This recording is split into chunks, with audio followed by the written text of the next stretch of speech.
Good morning and welcome to my demonstrative speech about how to play Catan. During this speech, I will go over how you play Settlers of Catan in its basic form, how you can build leadership skills, and how it can benefit your life. First, you open the box and you will find a bunch of different pieces, starting with this board game piece. You will lay that out and then you will find all these other cards and pieces and you place that. Now, the difficult part is when you find these hexagon pieces and they all have 5 different colors and numbers on it. Those represent all of the cards. So, for example, red represents brick, light green represents sheep, dark green represents wood, blue represents rock, and yellow represents wheat. And those are all different cards that can help you build settlements or cities or roads in this game. This is what it should look like when it's all put together, and you want to make sure that these hexagon pieces are in a random order so that it's more fun and you can just build in a different way. And these are some of the most important pieces. So this longest road means if you have 5 or more roads, you can get 2 extra points. And then if you have the largest army, which is 3 or more knight cards, you have another 2 more points. And these are important because the goal of the game is to get 10 victory points. And these are all the pieces that you would start out with, which is 5 cities, 4 settlements, which are the little houses, and I think that's 13 roads. Obviously, you can get an expansion pack, but this is just what it comes with. So the first thing you do is you roll one of the dice, and whoever gets the highest number goes first. So in this scenario, red goes first, and red put their little city and road right there. And then blue went and put theirs right there, and then white went. I used a 3-player game for an example. So as you play this game, you will start out with 2 cities or 2 houses in the beginning. So you would think that you would go back to red, placing it first, but actually you go in backwards order. So it will start out with red, blue, white, and then it will go white, blue, red. So the second, white put it there, and then they drew 3 cards, which are those 3 cards. It was supposed to be those, but I forgot.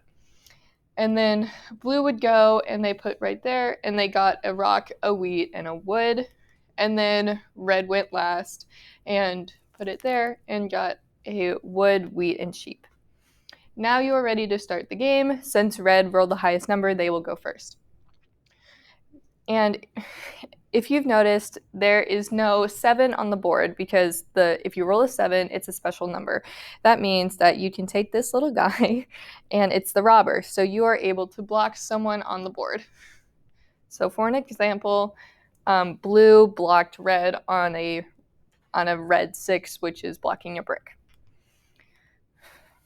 So this is what the game should start out looking like. This is after a few rounds. Some people got a couple roads, and you can only build another settlement if you have 2 roads in between. So white could build a settlement right there, and blue could build another settlement right there.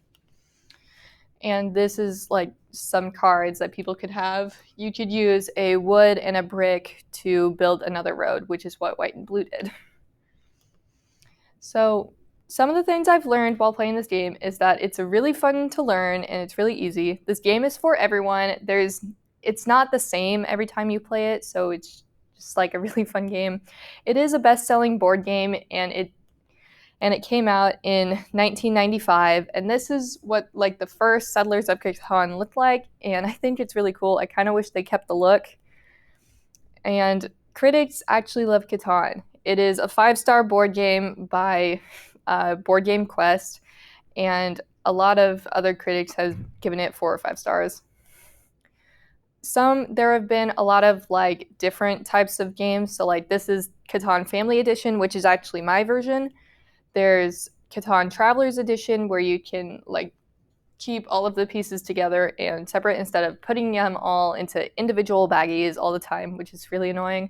Or there's Star Trek Catan. So this is what the game looks like a little more advanced as you're getting towards the end of the game. So red could win because they currently have 1, 2, 3, 4, 5, 6, 7 points, but they could get the longest road and get 9 points and then play a victory card. And blue could win because they currently have the longest road, which is 1, 2, 3, 4, 5, 6, 7, 8, 9 points, and they could build a settlement right there and win. Or white could win because they have 1, 2, 3, 4, 5, 6, 7, 8, 9, and then they could also get the longest road. So it's really competitive right now, but also the robber is like blocking this one brick port. So if you don't have brick right now, you're kind of at a loss. So life lessons that I've learned while playing Catan is your own personal needs like don't have to downfall others. Like you want to win Catan, but it is helpful to have allies because you are able to trade resources and you are able to like help people build, and like you don't have to steal from everyone all the time. It is fun, but you really do want to win, and the way that you'll win is by trading and having allies. Second, you have to be aware of the relationship dynamics within people in the game. So for example, I usually play with my brother, my sister, and her husband. So naturally, my sister and her husband would be a team, and I would be with my brother. So my brother and I would be allies, and we would try to like sabotage my sister and her husband all the time. And three, you can't ignore the needs of others, because if you keep blocking someone over and over, first of all, they're going to get mad because some people are emotional when they play this game. Hashtag my cousin Mikey. And you don't have to block them, especially if they're losing. Like you want to block the people that are ahead. And fourth, success can be achieved in lots of different ways. The board game that I just showed you, everyone had a possibility of winning. It's just about how many like cards are in your hand, or if you roll a 7, or it's a game of chance, and it's a really fun game.